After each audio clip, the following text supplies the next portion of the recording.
up, guys? It's our wrestling podcast coming back at you with another episode. This is Dave Vicious, along with Just a Little Package and Craig, the British Bulldog, bringing you our perspective on the world of professional wrestling. No inside sources, no ties to the industry, just stories from the diehards, sharing opinions with you. Today's topic, World War III 1995 review. For audio fans, give us a listen on Apple, Spotify, and iHeartRadio. And for video, check us out on YouTube at Our Wrestling Channel. And look to your left, because Jess gives you several other video options.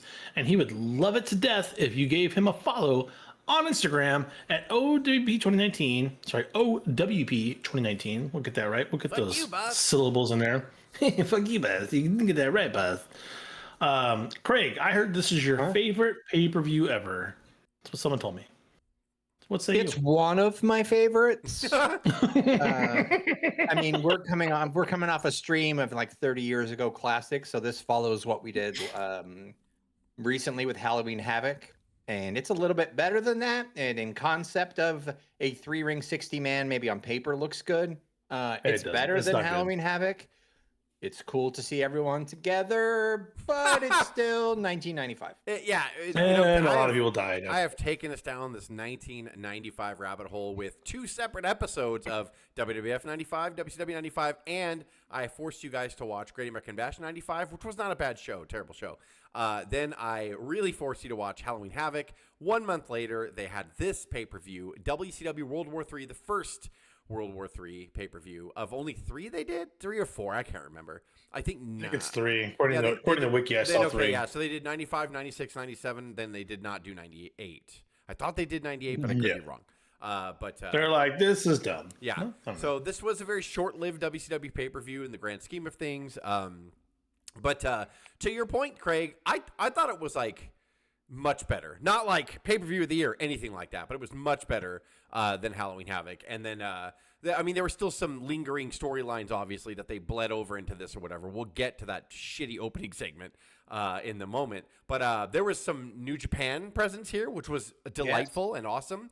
And as much as I like global graps, there's a lot of great. Yeah. They were doing this before WWF ever did, and highlighting a lot of Japan and a lot of luchadors and created the cruiserweights. I liked what they were doing. We didn't know anything about them, but they were good matches. Early kind of a conception of the cruiserweights a little bit here. Like, I mean, they weren't on the show per se. Benoit was, but I mean, like, this is right around the time where I think they crowned a new champion in the cruiserweights in late 95, and then that went over into 96, and that's when they really established. So they were really close. Sorry. Sure, yeah. Well, the date is November 26, 1995, and the venue is Norfolk, Virginia. Attendance is 12,000 people. Not too shabby in 95. We had 90,000 buys at a .43. Tony Schiavone and Bobby the Brain Heenan are primary announcers, but we did have Eric Bischoff and Dusty Rhodes going in for the 3-ring battle royal stuff for the second ring, and Chris Cruz and Larry Zbyszko in ring 3. Whatever. Oh, well, I'm sure Craig and I are going to have a field day with that whole production. The main match concept was a first ever 60-man 3-ring World War III battle royal for the vacant WCW World Heavyweight Just to Championship. Recap, too, from Halloween Havoc, Hulk was dry humped by the Giant and the Yeti. And that's right. I forgot about that. A lot of people don't know, like, you can lose the title if you get dry humped. So Hulk didn't know that. Right. Nobody talks about that in wrestling. There's a special rule. Everybody just focuses on, like, if you lose by count out, you lose the match but not the title. If you lose by DQ. But it is a thing. It's pinfall or submission or getting dry humped. By 2 giant men. And Hulk was, in fact, dry humped. I'm sorry for the spoiler alert, but the guy who dry humped him was the first one eliminated in this battle royal. So legitly. So Jimmy Hart, 60 men. The Yeti, who was the biggest surprise a month earlier, is the first one fucking knocked out of the 3-men battle royal. God, I should have. Maybe I'll do 2-parter because we're going to go 50 minutes on just the 3-ring match. We won't, because I fast-forwarded through. You should, because there's really no reason to watch it. You have to. You absolutely have to. Because if you don't like the commentators just blathering on, that's the only thing that guides you through it. Because there's just too many people, and like no one has any room to barely punch. Like, so it's just it's terrible. It's fucking terrible. But yeah, because it's kind of it's like It's like looking at this Discord right now. Like, so I see all three of you like in a pyramid thing, and it's literally like the screen of World War III of that thing. Except imagine there's 20 of me here, 20 of me, and 20 Oh, of you, geez. Yeah. and try to follow that shit. And then On they one still, small screen. it's hard enough, and they still have to do it just like this. So in the black spots on the screen here, which I'll have full of other shit, they just put the World War III logo. I'm like, just make the whole screen all three, so that way we don't have to stress. Like instead, they're like, no, we got to figure out a logo on there. We got to make it even harder for you to see the three screens. So off the controversy of Hogan losing the title because Jimmy Hart also turned on him at Halloween Havoc and revealed the next night on Nitro that but maybe I put a special stipulation in there that if you lost the match by DQ or countout, you would lose the title. Hulk, in fact, did lose the match by disqualification. And so Giant won the title, but he was stripped immediately by WCW, saying you can't do that. Even though Jimmy Hart gave them legal proof that that's what he did, they were like, no, you can't do that. He's like, well, fuck, fair enough. Like it was WCW. Yeah. I'm from Memphis, so I guess okay. Like he erased the sin of what DiBiase didn't do, which was provide legal paperwork. He just did something in cold hard cash, which if you don't have a receipt, like you can't do that. So that's why DiBiase couldn't buy the belt. So Jimmy Hart later puts it into the contract, and still WCW's like, no, and he's like, well, fuck then. Like I guess you can never get the title off Hogan, like ever. Well, this is stupid. So now it's and thank God. Now I'm just really looking forward to a super clean finish for the heavyweight championship of the world in this. All right. You got him. Is it in your nose, Jess? Is it in your nose right now? Stupid. So I'm going to start it out because before the opening match, let's do it. What? Before the opening match, we go to Gene Okerlund, who is on the interview platform. By the way, this arena looks fucking beautiful. Like, it really. I was going to say that when you said Norfolk Scope, it's great. The ceiling's great, and then Gene Okerlund on the interview thing with all the crowd behind him. It looked like a big deal. Like it looked like there was a lot of people there. Like it looked like a big deal. 12,000 people is no joke. So they started out with Gene Okerlund has Hulk and Sting and Savage. Hulk Hogan still dressed in the black bullshit. This was 10 months before the NWO, by the way. And he was doing the dark side of Hulkamania. So he goes out there and he has a piece of paper rolled up in his hand, like in one hand. And then he starts talking about there's a trash can right by the three of them. He takes off the black bandana to reveal his colorful Hulkamania. He takes off the black shirt, which reveals his Hulkamania. So his whole big thing. And then as the camera pans out, he's already wearing the yellow and red tights. So the live crowd knew what he was doing. Like before we did, the camera shot was just waist up tight to just see. He just had no effort, bro. No effort. He's a dumb fuck. God. So the camera pans out. A burn barrel, like an oil barrel? Was it a trash can? It's a trash can. And so it was set up in there for Hulk takes the bandana, takes the shirt, throws it in, and like magic, it bursts up into actual flames. So Gene Okerlund is a goddamn gem, and I love him and miss him. Because the entire time, he does not give a shit about advancing the storylines. He's like, can someone get the fucking fire? Like he's pissed, like, and he's yelling, like, in there. He's like, someone needs to get that out. And Sting could not stop it. A water bottle. And the way the shot is set up, as the camera panned up to them to do the interview, you see the flames getting bigger and bigger because it goes camera, trash can, and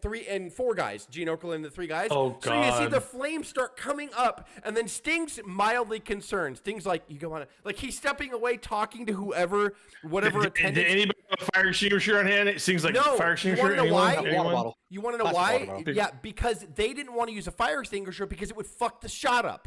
Not thinking that the flames would grow so big that the black smoke and the flames would fuck the shot up. They're like, well, we can't do a fire extinguisher because it's going to smoke all of us out, and we don't want to do that. So they had no plan to put out this fire, and some of the T-shirt was hanging out, and that, I'm assuming, it didn't show it, must have dropped out because you see Sting keep leaning out of the shot, directing traffic. Yeah, like firefighter Sting was like directing traffic down there. And then to Craig's point, during the promo, he pops up with the water bottle, Sting does, and just dumps it all over the trash can. And the whole time, I'm embarrassed, and this happened 30 years ago, and I'm embarrassed, and I'm laughing, and like, I'm like, You're what laughing are you today. doing? Yeah. And honestly, like if Hogan was walking around with clothes that flammable, like they're literally made of gasoline, like the like anything, any electricity or someone touches you like a spark, like he would have blown up and died. All day in the locker room, people are like, what the fuck is that smell? Is there a gas leak? And Hulk's just like in the area. Oh, He's brother. like, what, brother? Yeah. Unleaded, brother. Nothing, brother. You smell First of something? all, I had two things, guys. The gas was in the trash can. That's number one. And number two, the fire marshal must have been fucking pissed. God damn. Yeah, because Actually, there was no. I think you're right. Hear me out. Or Hear me he out. could just take the bandana off and rip the shirt, and that's it. And that's the end of my sentence. Like, he could just do that and then not do a fire gimmick in a trash can and almost have 12,000 people evacuated right when the fucking show went on the air. That would have been something. Like, Yeah, I guess you could do that. and then the whole point of it was, in his hand, this rolled paper is the Wrestling Observer. So back here in 1995, arguably the biggest wrestler in the world has to take a shot at the Wrestling Observer and Dave Meltzer, and he throws it down going, everything in that dirt sheet's a lie. Macho Man Randy Savage, his elbow's fine.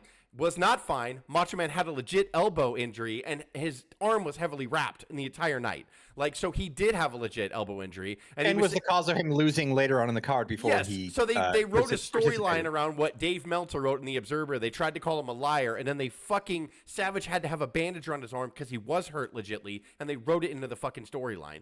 And so he did that, and then he goes, and I quote, "Those dirt rags are old news. The internet is the way to go." The internet has all the scoops because WCW was launching CompuServe. So it's so fucking hilarious because everything's on the internet now. All dirt sheets went to the internet naturally. Like it's a bunch of tubes, brother. Yeah.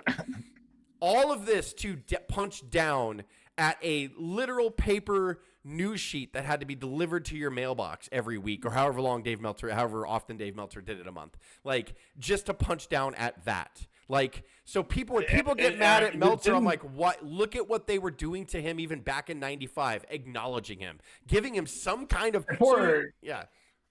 Poor Dave had to deliver those himself. I mean, it was a big deal. Yeah, on a bicycle. Knocked on your door? Yeah. No, like come on. the video game Paperboy. Mail call. Mail call. Remember the game Paperboy? And he's throwing it. What was it? It wasn't a subscriber. I hit a car. House. It wasn't I hit a car. All the dogs chasing me. I threw it to the wrong house. Two lives left. I have 2 lives left. So sorry. This beginning segment already irritated me, but it gets better. It does get better. Well, let's do it. We got some rundowns here. Match number 1, Johnny B. Bad, our current champion, world television champion, versus Diamond Dallas Page with Diamond Doll Kimberly. Johnny B. Bad retains. In their ninth match this year, opening a pay-per-view, Johnny B. Bad takes on Diamond Dallas Page. Yeah, they open up Halloween Havoc. Yeah.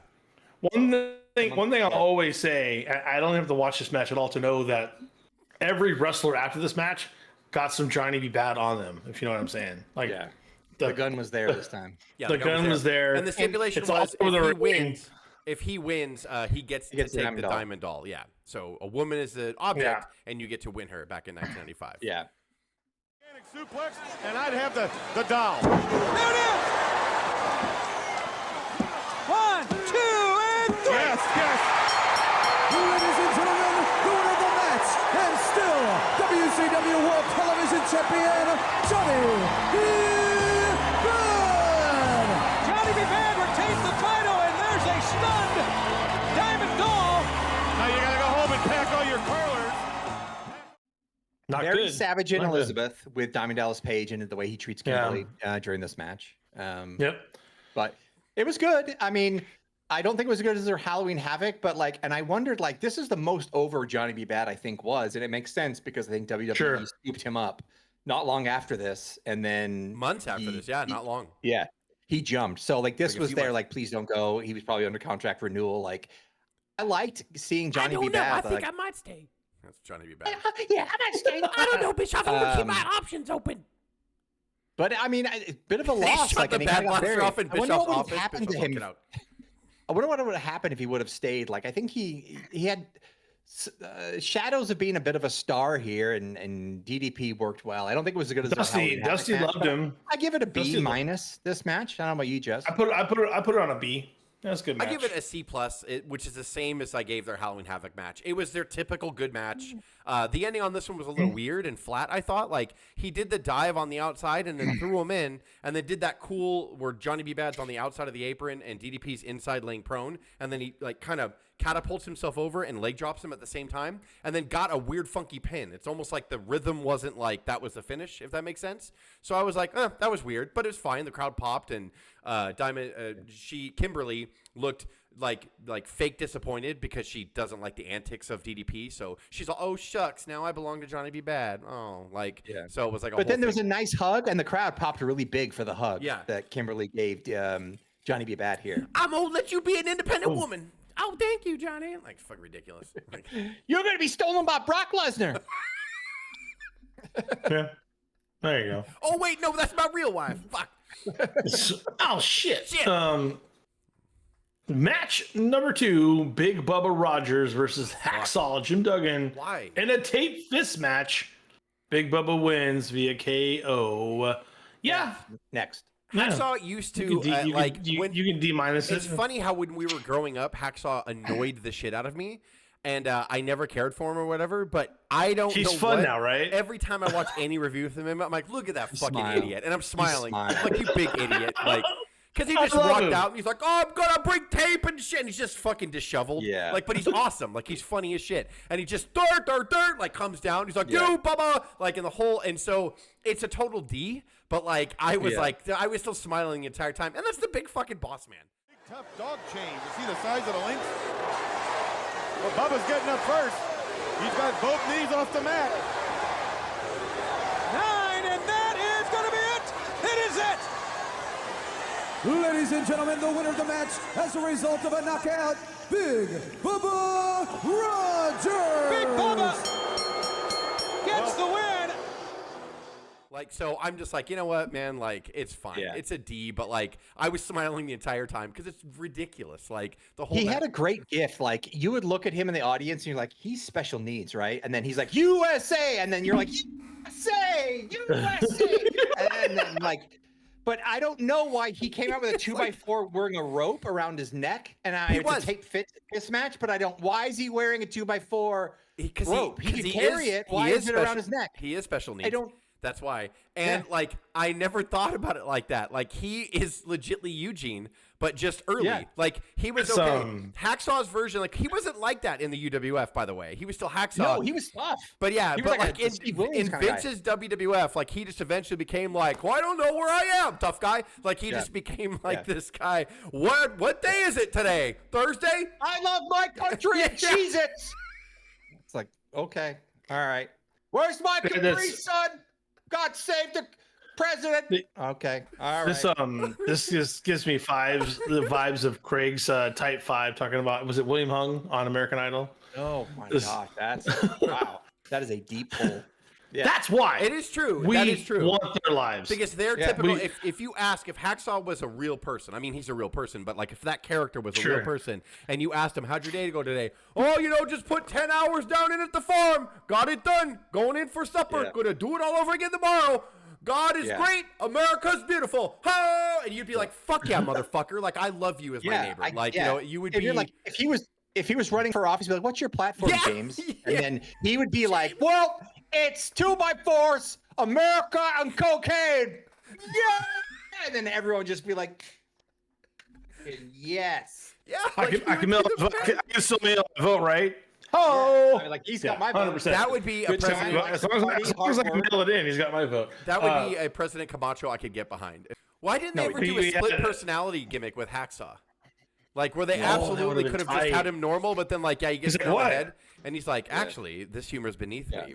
Like, in Jesus. Every 2x4 is aged by a woman that a tree has lived Yeah. for years. Every ring stands for a year. Oh, and Vincent, trees you- live for- Like, he's getting interviewed by Vince McMahon. He's like, oh, Vincent, you speak like a Neanderthal. We kind of like, George the Animal still was a fucking history teacher. Come yeah, on. he was, yeah. In real life, it's like insane. God Like, damn it. he's chewing on turnbuckles at his off time. You God can't bless. help but smile, but all these guys did was scoop slam and punch each other for 10 minutes. Yeah. It was awful. Yeah. Yeah, it wasn't very good. Well, we can get into something better. Match number 3. But Bull during this match, Nakano. apparently, I learned so much about Hacksaw. Like, Yeah. I learned everything I need to know. For some odd reason, Yeah. 48 years And old. more. Like, I was like, oh, I didn't get it this entire time until right now. I totally get it. Oh, yeah, killed that child. USA! USA!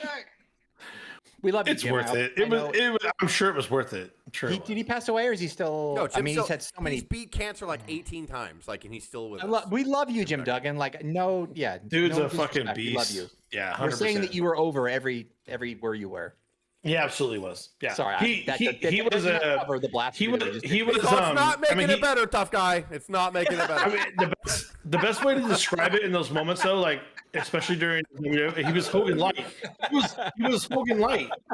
He really was. He's like, I'm gonna forgive all that shit that you just said just because you said that I did cancer. It's like, no, I'm sorry. That's You're perfect. Right. Oh my god. Yeah. Just make sure he knows that we're still looking for. We're still looking for. We're still looking for all the time.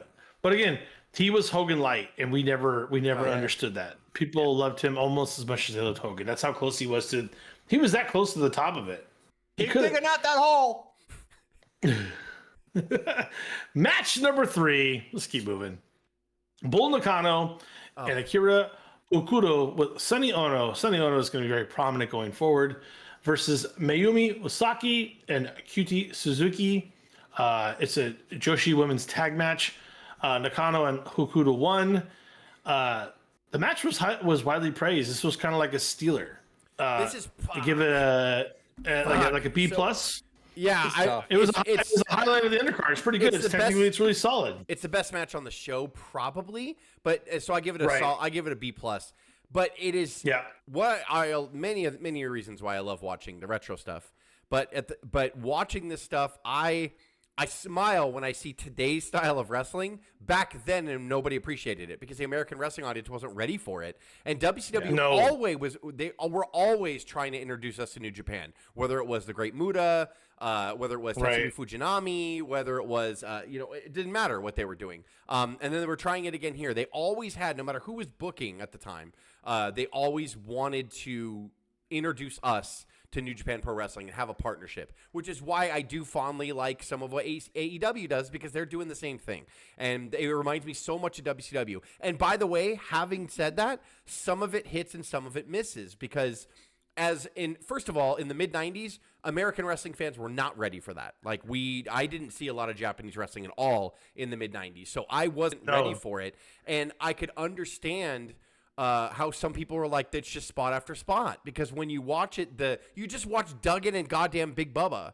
and even the first match, it's a huge difference. DDP and Diamond Dallas Page and Johnny B. Bad was such a very American wrestling match, the style and everything, and the silly storyline and all that, and then you get these 4 women, and they just fucking beat the shit out of each other, and it was awesome, and it was great, and I don't give it an A just because it was clunky in the best way possible at parts, but there was like a spot where they laid Bull Nakano down and they both took turns jumping off feet first in her fucking stomach, and they each did it like twice, and I was like, holy shit, man. Like, the crowd in the scope there, they weren't used to it, but they were starting to wake up. There were some spots where they were German suplexing each other on the back of their goddamn heads, like, and people were gasping like in the crowd, but it was like you felt that disconnect, like there was clutching their pearls. Some people were appreciated it, and then Shivani and Heenan had no idea like how to put this kind of shit over. Like, so it was really, really good. And Bull Nakano's in their defense, they were not prepared whatsoever for this. They just didn't know what to do. Bischoff's just like, Sonny Ono's bringing people from New Japan again, and they're like, so that's really what it is. Nakano to the top. She's known for her guillotine leg drop. Let's see if she connects with it. Oh yeah! The guillotine leg drop. 1, 2, 3. It's over. Ladies and gentlemen, the winners of the match, the team of Bull Nakano and Akira Hokuto. Hokuto and Bull Nakano win. Is there going to be a replay? I want to see this move again. I feel the same way. I was very conflicted on this. I could give it a B and I can give it a D, and I'll tell you why. You didn't know any of these people other than maybe Bull Nakano, and so it's hard, and it just shows the importance of storyline and knowing the characters. So you see them, and they're also from 2 different federations, and Mike Tenay tried to stress that. So they were a bit clunky with each other. But with that said, like, it was half super stiff, strong style, and half taking care of each other, and they botched quite a bit. And I was like, dang.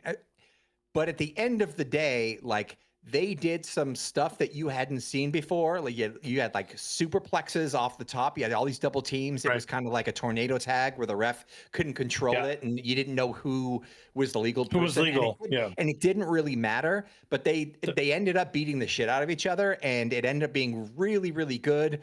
I don't think the crowd helped them, but I think to Jess's point, they like totally warmed up, like for the effort and for what it was. Like he hadn't seen this since like the jumping bomb angels kind of thing in WWF like years before. I'm going to go ahead and give it a B minus, which is probably not fair, but it was so looking at it now so refreshing. Match number 4, Kisuke Sasaki. He's the current champion with Sonny Ono versus Chris Benoit. WCW United States Heavyweight Championship on the line. Sasaki retains. Very strong action. We had a tombstone pile driver, some headbutts going on. German suplexes was rough and tough, but the crowd just wasn't into it. I give it a B minus. The match was good technically, but it's just, to Jess's point, it's the same issue. They don't know who this guy is. Who the fuck's Sasaki? Why is he carrying the title? I feel embarrassed. I'm going to give it a C plus, a Benoit match. But they were a great match. But like, no, even in 1995, like as I'm watching this, I determine like, am I going to grade it on like what I thought of it then, or But then I kind of try to do a hybrid of all of it. What I thought of it then, what I think of it now, because that's the whole part of a rewatch, and does it flow with the show? And it's just, to me, I'm like, Benoit had just came back to the company after his brief stint in '93. Nobody really knew who he was, like, in America yet. Like, because he was back over in Japan for a long time. Sasaki, like, they had been trying for a while. He had actually been around in '93, then he left, and then he came back. Sasaki was, like, the new, and, well, he had been more than new, but I mean, for like a year. Who did he beat for the U.S. title? Did he wrestle Halloween Havoc and beat someone for the U.S. title? No. Oh, God. I want to say... It was the house show. I don't know. No, it was. I think he beat Sting. And nailed Chris Benoit. A pickup. Whoa! Dropped him right on his noggin. 1, 2, 3, and he beats him. I can't believe Ladies and this. gentlemen, the winner of the match, and still United States Heavyweight Champion, Kensuke Sasaki. Very impressive. He is so powerful. I mean, you can beat on Sasaki for a long, look at the guns on, look at the arms. Long period of time. I give it a B minus. I'm just giving straight B minuses, and I shouldn't. Maybe should get. But no, they were higher. physical and they were good in there with each other. Oh my God, the scoop slams, the way he would slam, like since Sasaki had one of the greatest body slams I've ever seen. He did it multiple times here, and Benoit takes these scoop slams and he takes so much punishment. And sadly, like he always. Whether or not he was selling or not, when he does that head drop, the head. Yeah, he looks like he's fucked up afterwards. Yeah. All right. Match number 5. Lex Luger, accompanied by Jimmy Hart versus Macho Man Randy Savage. Lex Luger wins by submission. That's the rack. Probably, whatever. Oh, no, it's not. It's not the rack. This is a goddamn tough match. I'm going to give a Macho Man match a fucking D. So they did it. Yeah, it's like a C minus, D plus. Yeah, decent. They were trying to have a goddamn good feud with Luger and Luger was a tweener, and then he ended up turning heel at Halloween Havoc. So this was kind of a blow off match. And like they also wanted to prep you up and think that Savage didn't have a chance to win the Battle Royal.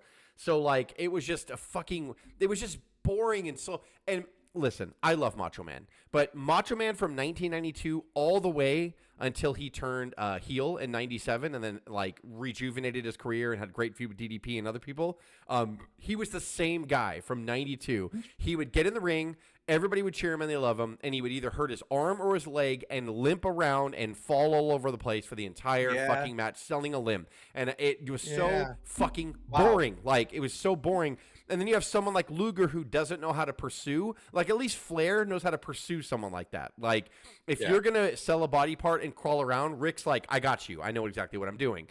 Luger does not. And so to have Luger, like, try to just stalk Savage and Savage is trying to protect his elbow or whatever, just fucking didn't work. The match was bad and boring, and it was a D. It really sucked that Macho Man couldn't have a better match with Luger. And I think this was a rematch from Halloween Havoc also, too, right? Yes. Yeah. Yes. And...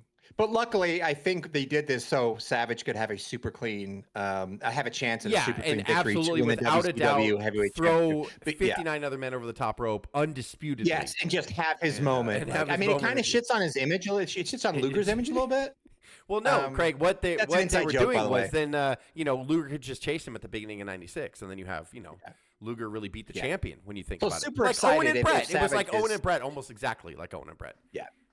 Yeah. He was. I mean, he was one of the favorites, and I'm just excited. I hope. Yeah. With Randy Savage. Does he have anything left? We are not sure. He has pulled him up on the arm, and this may be over. He is pulling on the arm. It's over. This match is over. Give up. Ladies and gentlemen, the winner of the match, He is out. the total package, Lex Luger. The Macho Man is out, and Luger is not letting go of the arm. There is your world Wait a champion. minute. Luger's not letting go of the arm. This is all shit. Go ahead, Dave. Next match. To have his moment at the end of this pay-per-view. Shut the fuck up. Get up? on to my next What? match, which is my favorite match on the card. Sting versus Ric Flair, match number 6. Sting wins by submission with the Scorpion Deathlock. We give it an A- to B+ ratio. It's the stronger singles match on the card. You get a nice emotional payoff. It's good. Look, Good ring psych. It's Ric Flair. Come on, They're Sting, not Ric Flair, going what to are you revitalize business, and I said on Halloween Havoc that while the turn of Ric Flair punching Sting in the face was hilarious to me, Right. I was like, we've seen this match so much, and then I watched this match, and god damn it, did I laugh and smile, and Flair was fucking brilliant this entire match, and he's he good. started out by going, so they met in one ring, and then they clashed, and then Sting did the press slam and threw him out. So Flair rolls outside the ring. He's like, fuck you, I'm going to the other ring. And he goes to the other ring, and he makes Sting and the ref go to the other ring. They do the same spot. Flair rolls out. He's like, and fuck you, and we're going to the third ring. And he makes them go to the third fucking ring. You have to say it, Jess, you have to say it in a Flair voice, though. Fuck you! Yeah, he's on the outside of the ring. It was the best thing ever. And then the ref is even like, let's go. And then the ref and Sting follow him to all rings. And it was a typical Flair and Sting match, but they were both into it. The crowd was on fire. The loudest they had been all night. Like they just were on fire for Sting and Flair, and it was awesome. And they had a great match. It was the same formulaic stuff they always did, but it was stiff, and they laid it in with each other, and it was just so great. And then Sting hits a superplex off the top rope, and then just fucking Scorpion deathlops him, and Flair gives up.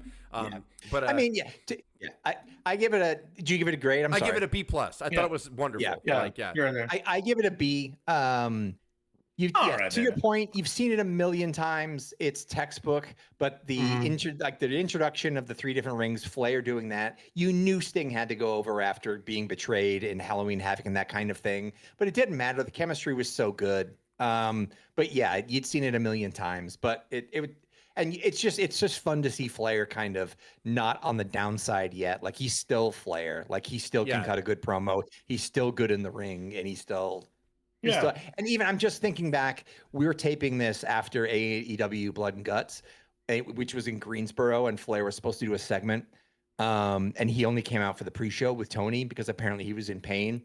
So he couldn't do the segment that Ricky Steamboat did with FTR. And Steamboat actually did excellent. It was really fun to see Steamboat do the thing. And actually must have been a lot better than Flair. But it's just kind of sad to see what Flair's kind of become. So good to see Flair here, not yet on the downside, and he's still good. It was just a simple spot where great. Talk about how it was boring because Luger didn't know what to do when Savage was obviously selling for him and selling his elbow. There was a move where I don't know if Flair caught Sting, or I think Flair moved out of the way and Sting rammed his knee into the pole or the corner and laid down holding his knee, which everybody knows what that means because the whole crowd starts wooing. And Flair was sneaking up behind Sting as he was trying to get ready, and the ref stepped in. He's like, "Don't you do anything like underhanded." And then Flair just goes, "No!" and backs off. But the whole crowd erupted, and I'm like, that was just a movement. All he did was move out of the way. Sting hits the corner, grabs his knee, and Flair and the ref pop the crowd without any wrestling. It's amazing. It's amazing to see what Flair used to be. And he was on the downhill, like people were saying at this point, in his career. It was 1995 Ric Flair. It wasn't 1985 Flair. I mean, he was. I know it's easy for him, his personality and the shit that he does, and is kind of makes himself look like shit, now. But at the same time, it's so easy to forget how brilliant Ric Flair was, and what he is. He's one of the greatest of all time, still to this day. And it wasn't '89 Flair, and I think maybe I'm a bit jaded from like because he wrestled another 20 plus years. Like to me, like he wasn't quite running downhill yet. He still had it. It don't look good here. Scorpion Deathlock! Now keep your eyes open for Horseman. If you're in the building, Horseman, get here. He's got it on, and he's in the middle of the ring. It's over. It's over. Ladies and gentlemen, the winner of the match is Sting! And he let go. Ric Flair gave up. Oh, what a struggle this was. Well, you want to talk about the clusterfuck that is the main event? A 60-man, 3-ring, World War, 40 fucking minutes plus. It's just a sea of shit. It's like in the D ratio for me. Like you can't follow anything.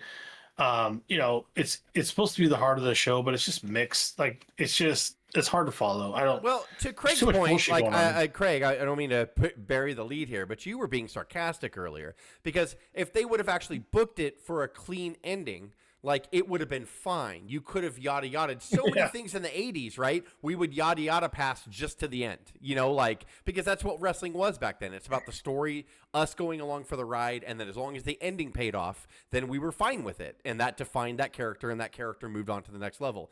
It's like Hulk sucks because he didn't want to fucking lose ever to anybody. I was gonna say something. This protects Hulk because he wrote it into the script. Though? He had for creative goddamn control. what? Do you want to know? So can I tell you a trivia thing here? The next time that Hulk Hogan won the WCW Championship was the next year in August 1996 when he beats the Giant when he was part of the NWO. That's the next time that he won the title. So what were they fucking protecting here? He wasn't going to win the title back on the next pay-per-view. He wasn't going to challenge. Bro. He didn't even have a singles match against Savage ever until after he was NWO Hulk. Like, so why protect him? Why? Like 100. Why couldn't the Giant fucking eliminate him? And then, whether he cheated to do it or not, if Jimmy Hart came down. Because Hogan was fragile, bro. Savage he did go under the ring. Okay. Yes, he's like, everyone knew it. Just walk out, deal with it later. Give Savage his moment. Instead, at the end of this clusterfuck, they spend 10 full minutes of Hogan and Savage back and forth with you didn't do it. Yeah, you saw me. Craig, to your point, what happened was moment. I believe Savage and DDP, of all people, were on the outside of the ring and they were distracted. And then Hulk eliminates the Giant fair and square. The referee saw it. And then because Luger and Sting were Luger. It was Luger and Savage. Luger and Sting were taking out the Giant. That's Hogan tried to do it too and slid under the bottom rope. No, but all three of them went out. Yeah, he was pulled out. And then it was Savage and One Man Gang. Yeah, I think it was the Giant pulled him out from the bottom rope. So Hulk didn't go over the top. And then that's how it happened. So the ref didn't see. They just saw Hulk on the outside. And they're like, oh, Luger's out, Sting's out, Giant's out, Hulk's out. And then Savage last eliminated the gang, I think Dave said. Yes, which the camera missed. Yeah, which the camera missed. Yeah. All because Hogan and them were waddling around on the outside. And they had to get that. They had to get the Hogan angle. Ring to ring for no reason after he'd been it was stupid. Yeah, that's right. And then when he came back in, he slid awkwardly between the poles of each ring, which is weird. And then he gets in there and starts yelling at Savage like I wasn't eliminated. And I'm like, dude, what the fuck are we doing? So Savage's moment, his first ever WCW title, was ruined because Hulk's in there going, that's the crowd. Did I go under the body? It's like, and the crowd actually was and it worked because they booed Savage. They were booing Savage. And I'm like, what the fuck? What's happening right now? Why, God? Why? Guess what? No, I don't believe it. Is Savage left? Savage is the new heavyweight champion of the world.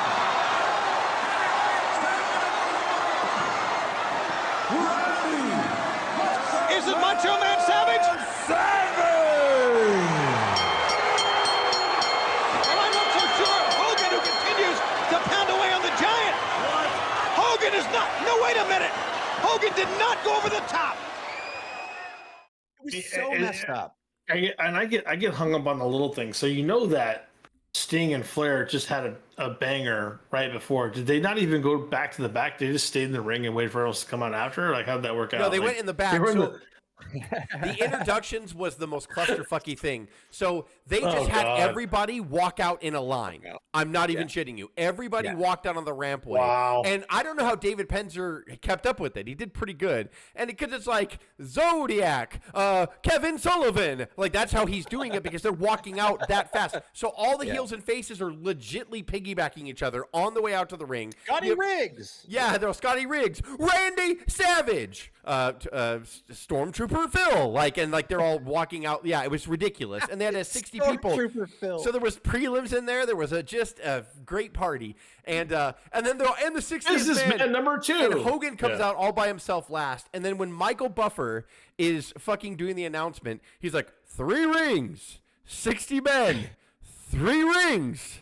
And you just heard him I'm like, you fucking suck, you suck, Buffer, you fucking suck, It wasn't like he had the help that he needed with that either. Like, what did you want him to say? Bischoff is trying to direct it. Bischoff is on ring 2 or whatever and trying to direct it. Okay, go to you, Chris. Go to you, Tony. And it doesn't matter because you can't see anything. You can't follow the action. Yeah, that's horseshit. It's just awful. On paper, you can't yes, at all. it's cool. There was no way they could even do spots leading up to it. It's the stupidest shit I've ever heard of. I don't know why. Why couldn't you just do 30? God. Why couldn't you just do 10 in each ring? You want to do the 3-ring concept? Fair enough. Okay, you're trying some shit, whatever you want to do. But just do 10 in each ring. It'll go faster. You could see better, and then you could do spots. People could slide on the outside and do shit on the outside to neutralize themselves while something else goes on. The way the WWE books their fucking Royal Rumbles. Yeah. All right. It was kind of cool or whatever. Seeing Arn and Flair and Guerrero and seeing that, it was. But gosh, it just ruined it. Just not even give Savage's moment. I would have given the show creative a B. control. If they had a good main Christ. event, I would have given the show a B. But because of that, it's not above average. Is it average or below average? I would say that poor last match makes it below average. But there you go. That card would have been a B if they would have had a solid main event. That roster is stacked, man. They're just trying to bring in some Japanese and different wrestling. They didn't know what they had, Craig. They didn't know what they had. Bischoff had no idea. It's weird. Hogan it's weird. ruins everything. He does. He fucking does. And only until he left for a little bit before he came back as Hollywood Hogan did they establish the cruiserweight division and Hall and Nash come in and they were able to breathe and do shit. Can you imagine if Hulk was wrestling straight through? No, brother, I'm going to be Hall and Nash's first match. It's like they would have blown it on a Nitro. They would have been Hall would have got big boot and leg dropped. It's amazing how I'm so glad when he left in February for a little while or maybe it was a little after February.